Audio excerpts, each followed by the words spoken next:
Good morning. Dear students, today you are going to learn about blood glucose levels and its regulation. It is also called as blood glucose homeostasis. In a healthy adult person, the normal blood glucose levels ranges from 70 to 140 milligrams per deciliter, in which the fasting blood glucose level ranges from 70 to 100 or 110 milligrams per deciliter, and postprandial blood glucose level ranges from 120 to 140 milligrams per deciliter. So the blood glucose is a very important fuel required by the brain, and this blood glucose level is tightly regulated within this narrow range by under the influence of hormones and metabolic reactions and kidneys, so which tightly regulate the blood glucose level. So even though when you take the food which high calorie content, high energy content and high glucose content, also the blood glucose level is not shooting up beyond 140 milligrams per deciliter. In the same way, when you are in fasting or starvation, in that time also the blood glucose level is not falling below 70 milligrams per deciliter. So this is a wonderful regulation contributed by the mechanism of hormones and the regulation of enzymes, uh, and by the kidneys, which altogether regulate the blood glucose level within this narrow range. So let us learn about this wonderful mechanism in detail today. The learning objective of today's topic is describe about the blood glucose levels and its regulation and significance. Blood glucose homeostasis. So blood glucose level is tightly controlled because the brain constantly needs glucose. So brain is totally dependent on the glucose supply for its energy purposes.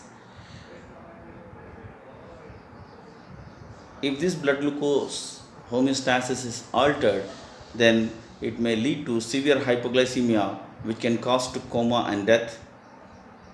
Or if there is chronic hyperglycemia, it may result in the glycation of proteins, endothelial dysfunction, and diabetes mellitus.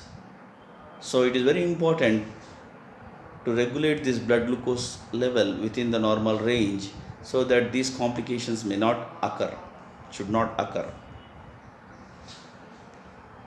So brain is the organ which requires continuous supply of glucose. It oxidizes glucose and converts it into carbon dioxide and water. It can also use ketones during starvation. It is not capable of gluconeogenesis. It has no glycogen stores in it.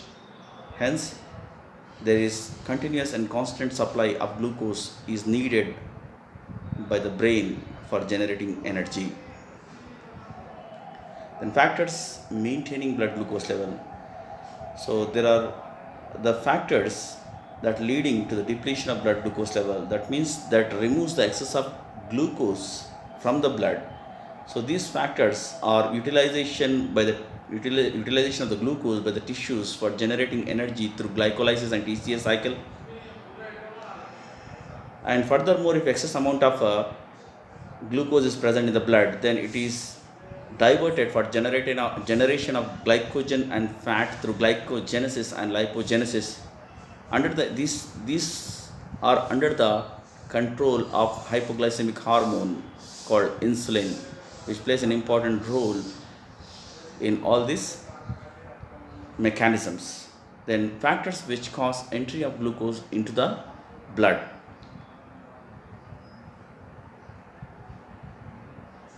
Generally, the source of glucose in the blood is through diet. If the person is on fasting or starvation and there is no glucose supply through diet, in that conditions, the blood glucose level are maintained by generating glucose from the reserve food materials which are stored in the body. So the glucose for the blood is contributed by glycogenolysis, that is breakdown of glycogen, where the glycogen is converted to glucose, and this glucose is contributes to the increase in blood glucose level. In the same way, gluconeogenesis, where the glucose is generated from the non-carbohydrate sources like proteins and fat, and the glucose which is formed by gluconeogenesis also plays an important role in increasing the blood glucose level or maintaining the blood glucose level during starvation and fasting. So these factors or these mechanisms are under the control of hyperglycemic hormones, and the important among the hyperglycemic hormone is glucagon. So this is how the factors influence the blood glucose level and maintain the blood glucose level within the narrow range. Then postprandial regulation. So when you take the food which is rich in calories, which is rich in glucose, so this glucose or calorie rich diet from the intestine is absorbed, and by absorption the blood glucose level, the glucose which is present in the blood shoots up. In order to maintain the blood glucose level, immediately the biological mechanisms comes into the picture, where the increased blood glucose level is removed from the blood and utilized by the tissues for generation of energy through glycolysis and TCS cycle and electron transport chain. In the same way, the increased amount of glucose in the blood is removed and is diverted for generation of glycogen and lipid by glycogenesis and lipogenesis respectively from the glucose, excess of glucose present in the blood.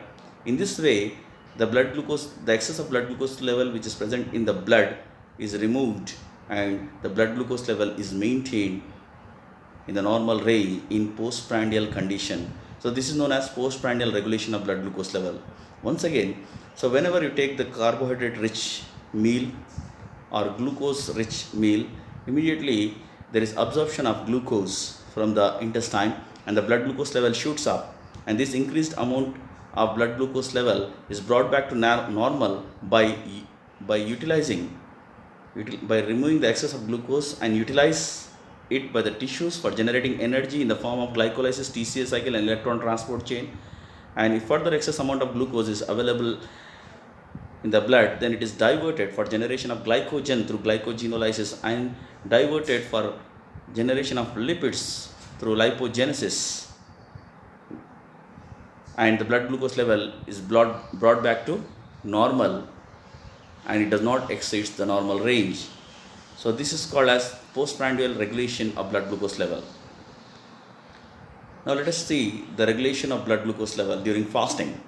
In fasting, there is no glucose supplied through diet, hence the blood glucose level falls down as there is no absorption of glucose from the intestine. The glucose is not supplied through diet. So in this condition, when the blood glucose level is falling down, to maintain the blood glucose level within the range and is not allowing it to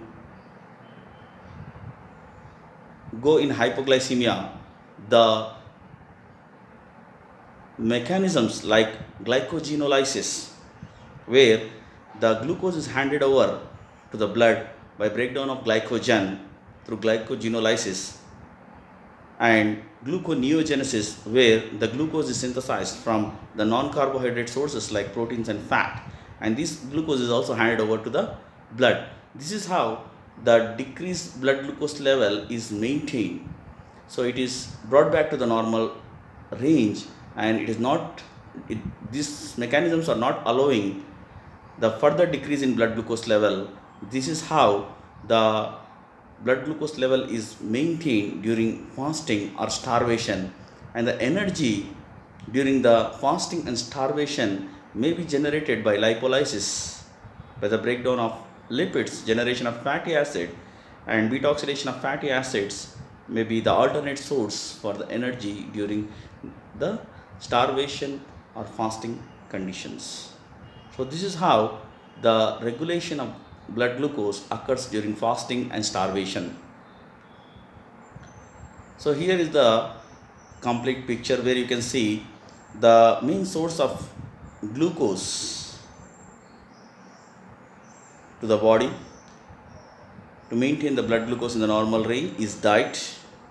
So dietary glucose is absorbed from the intestine, and once the glucose is absorbed into the blood, then this glucose is utilized by the tissues and cells for generating energy through glycolysis, and furthermore excess amount of glucose is diverted for storage purpose for the generation of glycogen through glycogenesis and lipids through lipogenesis.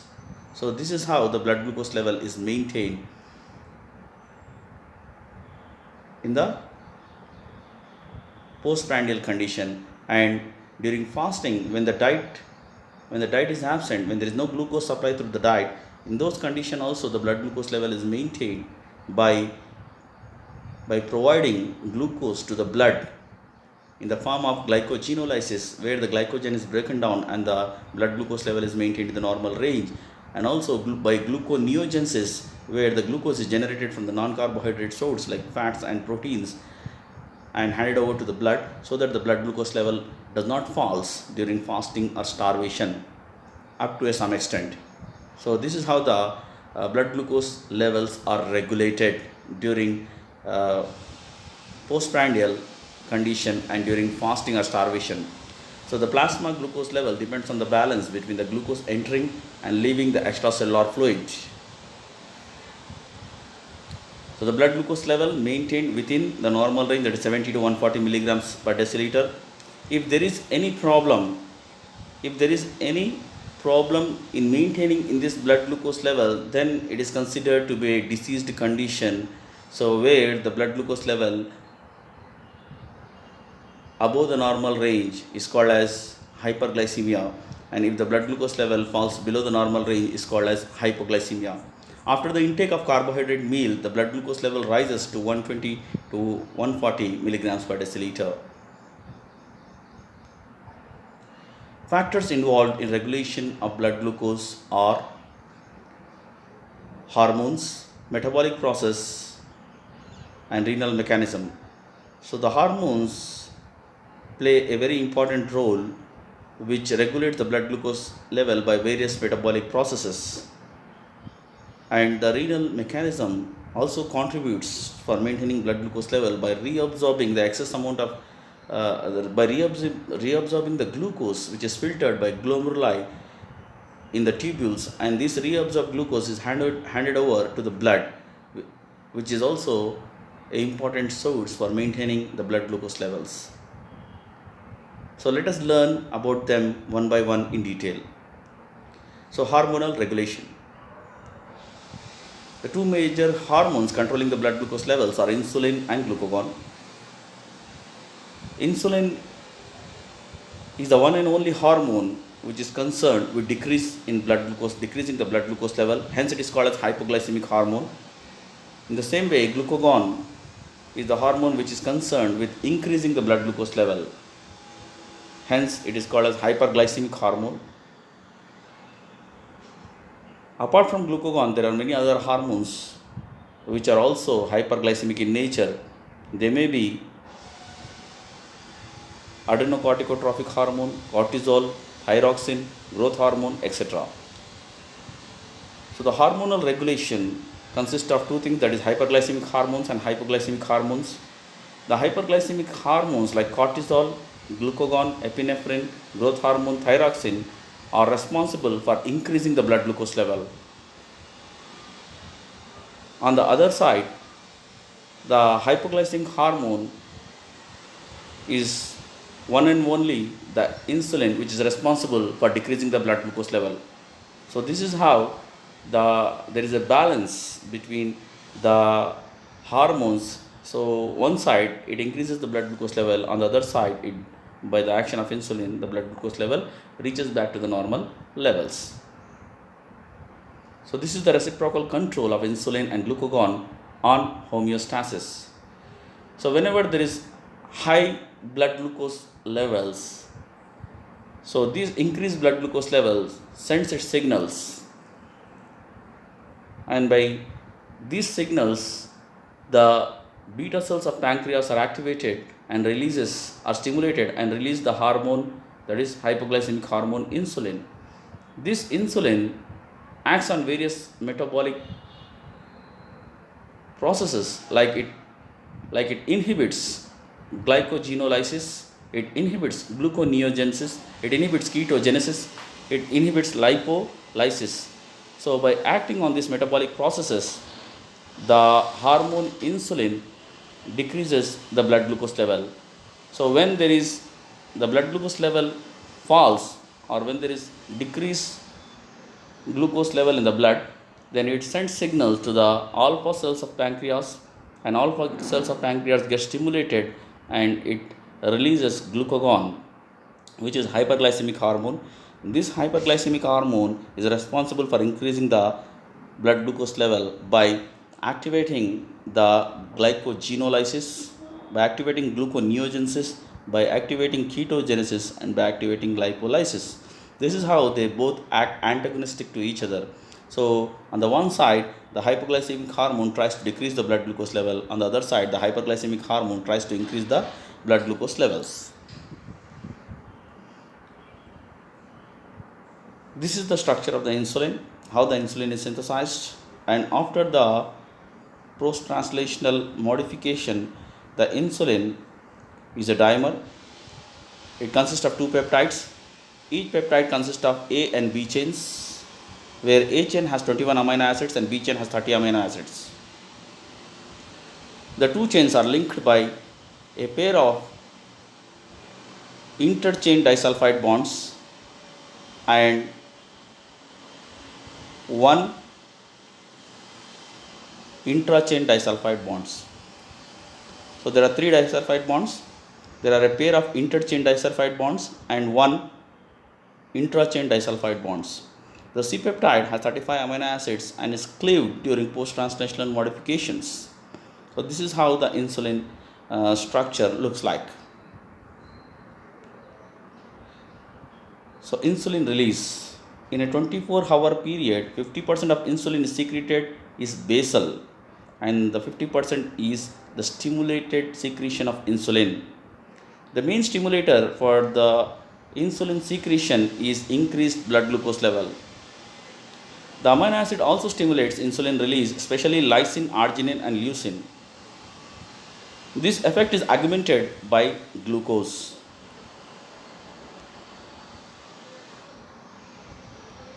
The regulation of insulin secretion.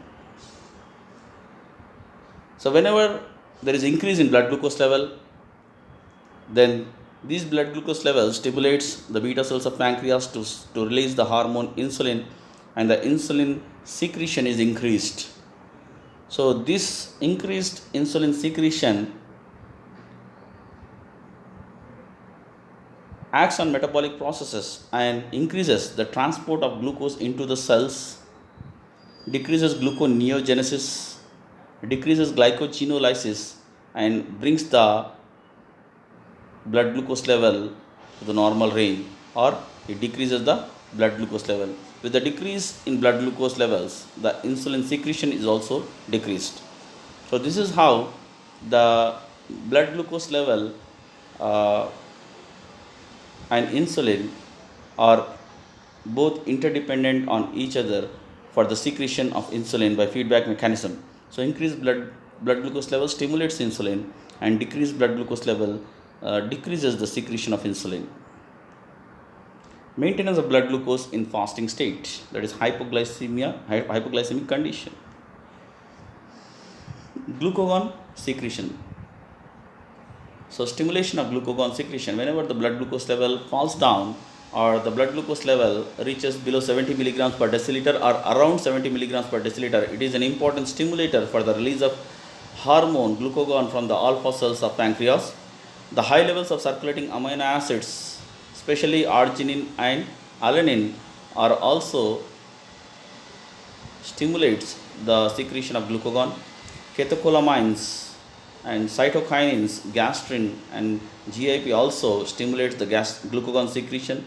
Glucocorticoids also increases blood glucose level by stimulating the secretion of glucagon, and They both in turn increases the blood glucose levels. So decreased levels of blood glucose causes the release of hyperglycemic hormones like glucagon, epinephrine or adrenaline, glucocorticoids, growth hormone, adrenocorticotropic hormone and thyroxine. So let us learn about them one by one in detail, how these hormones are responsible for increasing the blood glucose level as they are concerned with, as they are called as hyperglycemic hormones. So glucagon opposes the action of insulin. It acts primarily in the liver. In the liver, it stimulates glycogenolysis and inhibits glycogen synthesis. It enhances gluconeogenesis from amino acids and lactic acid. So this is how the glucagon increases the blood glucose level, as it stimulates glycogenolysis by activating the enzyme phosphorylase, and it inhibits the glycogen synthesis by inhibiting the enzyme glycogen synthase. So you have learned this in glycogen metabolism already. So here it enhances the gluconeogenesis by enhancing the gluconeogenic enzymes, and from which is where the glucose is generated from amino acids and lactic acid. So this is how the glucagon is responsible for increasing the blood glucose level. Then epinephrine and adrenaline, it stimulates glycogenolysis in the liver and the muscle by stimulating the enzyme glycogen phosphorylase. So this enzyme glycogen phosphorylase is the regulatory enzyme of glycogenolysis. In the muscles, due to the absence of glucose 6 phosphatase, the glycogenolysis results with the formation of lactate, whereas in the liver, the glucose is the main product, leading to increase in the blood glucose levels. Glucocorticoids increases gluconeogenesis by increasing the activity of enzymes of gluconeogenesis, protein catabolism to provide gluconeogenic amino acids. So glucocorticoids increases protein catabolism to provide gluconeogenic or glucogenic amino acids, which are responsible for gluconeogenesis. And glucocorticoids are responsible for hepatic uptake of these amino acids. It inhibits utilization of glucose in extrahepatic tissues and thereby increases the blood glucose levels. The next is growth hormone and anterior pituitary hormone. The growth hormones and adrenocorticotropic hormone antagonize the action of insulin. The growth hormone decreases the glucose uptake in the muscle, and adrenocorticotropic hormone decreases the glucose utilization by the tissues. So these growth hormone and anterior pituitary hormones, they increases the blood glucose level by decreasing the utilization of the glucose by the various muscles and tissues. Thyroxine accelerates the hepatic glycogenolysis with consequent rise in the blood glucose. It may also increase the rate of absorption of exosomes from the intestine. Then the blood glucose or hormonal regulation by the pancreas. So the pancreas detects the changes in the blood glucose concentration and releases the appropriate hormone. For example, if the blood glucose level increases, if there is increase of glucose concentration in the blood, then it sends signals to the beta cells of pancreas are stimulated, which releases the hypoglycemic hormone, that is insulin. This insulin, by various metabolic processes, it lowers the blood glucose level, and when the glucose concentration in the blood is less, then it sends the signal and stimulates the alpha cells of pancreas, which secretes or releases the hyperglycemic hormone, that is glucagon, which is responsible for increasing the blood glucose level through various metabolic processes. This is how the pancreas regulates the hormone secretion. So hormonal regulation by the pancreas for maintaining the blood glucose level within the normal range. Then regulation of blood glucose by metabolic process.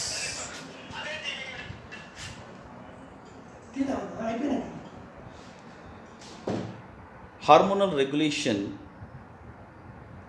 by insulin. insulin decreases the blood glucose level by activating the glucose uptake in the muscles and adipose tissues. It activates glycolysis, it activates glycogenesis, it activates lipogenesis, and it inhibits lipolysis, it inhibits glycogenolysis, and it inhibits gluconeogenesis. This is how the hormone insulin decreases the blood glucose level by these metabolic processes. Then role of insulin in carbohydrate metabolism. So insulin increases the uptake of glucose by the cells and tissues to generate energy by the oxidation of glucose through glycolysis and TCA cycle. It further promotes the storage of glucose in the form of glycogen in the liver and the muscle by activating the enzymes like glycogen synthase. It stimulates the enzymes like glucokinase, which is responsible for glucose oxidation in glycolysis, and helps in utilization of glucose in generation of energy through glycolysis and TCA cycle. It inhibits gluconeogenesis by inhibiting the enzymes which are responsible for gluconeogenesis and decreases the blood glucose level. It inhibits the hepatic glycogenolysis by inactivating the enzyme liver phosphorylase, which is the regulatory enzyme of the glycogenolysis. This is how the insulin is responsible for decreasing the blood glucose level and maintaining the blood glucose level within the normal range, which is not allowing the blood glucose level to shoot up, and bringing it back to the normal range. Then role of insulin in lipid metabolism. So insulin promotes the fatty acid synthesis by activating the enzyme hormone sensitive lipase.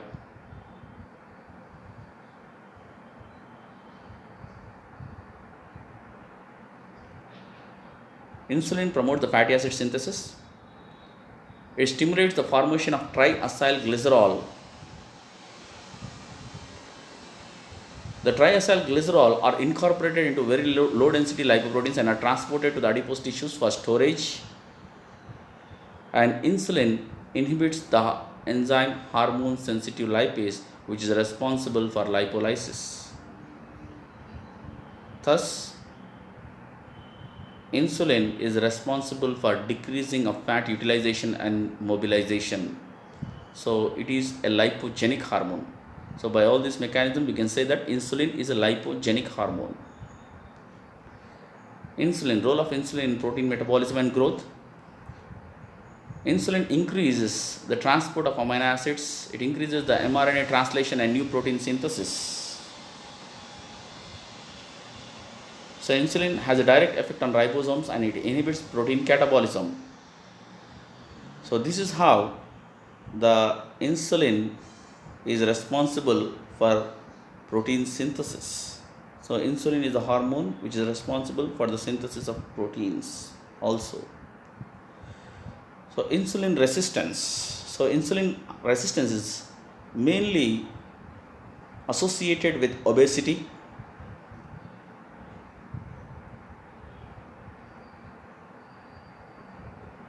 so insulin resistance is mainly observed during the metabolic defects like type 2 diabetes mellitus and polycystic ovarian disease, where the blood glucose levels are abnormally elevated, and it is also associated with hypertension, gout, high triglyceride, and this is nowadays has become common in about 30% of general population. The insulin resistance is observed.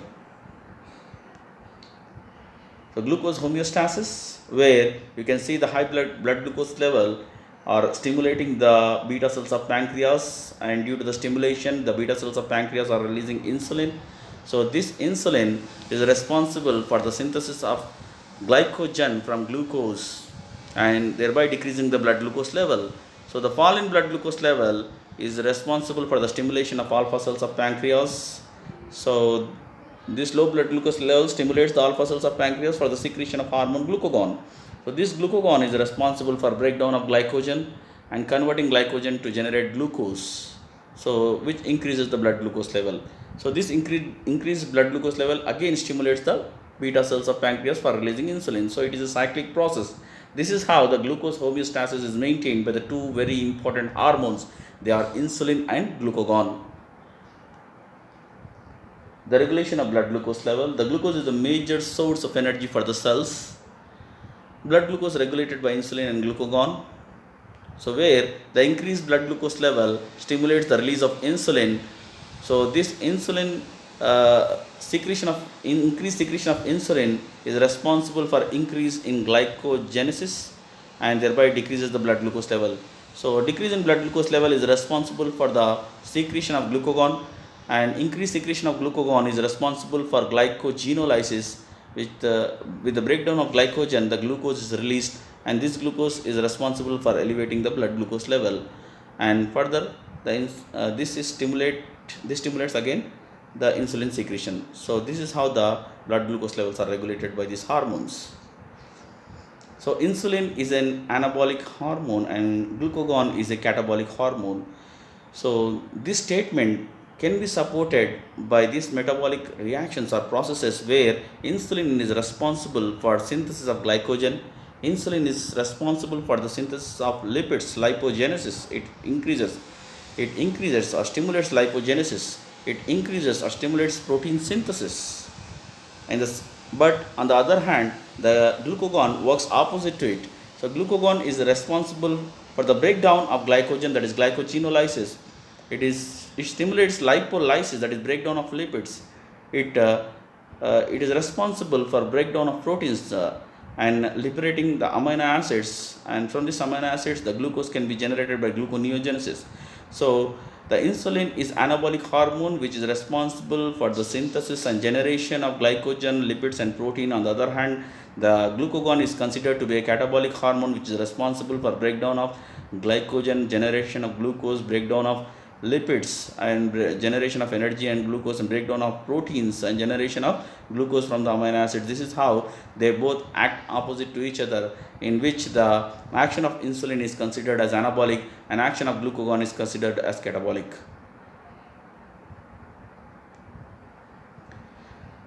Then hormonal regulation, insulin on glycolysis. Insulin favors the glycolysis by activating the key enzymes of glycolysis, that is glucokinase, phosphofructokinase and pyruvate kinase. So insulin activates glycolysis and promotes glucose oxidation, thereby decreasing the glucose levels in the blood. On the other hand, glucagon inhibits the enzymes of glycolysis and inhibits the glucose oxidation, thereby increasing the blood glucose level, which is responsible for the elevation of the blood glucose level. This is how the insulin favors glycolysis and glucagon inhibits glycolysis by activating the key enzymes, activating or inhibiting the key enzymes by these two different hormones. Then regulation of blood glucose level by renal mechanism.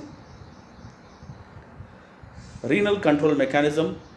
If the blood glucose level is raised above 180 milligrams per deciliter, then this 180 milligrams per deciliter is considered as a renal threshold level for absorbing glucose by the renal tubules. So if the blood glucose level is not maintained within the normal range and is elevated and raised above 180 milligrams per deciliter, then the complete tubular reabsorption of glucose does not occur. An extra amount of glucose appears in the urine, causing glycosuria.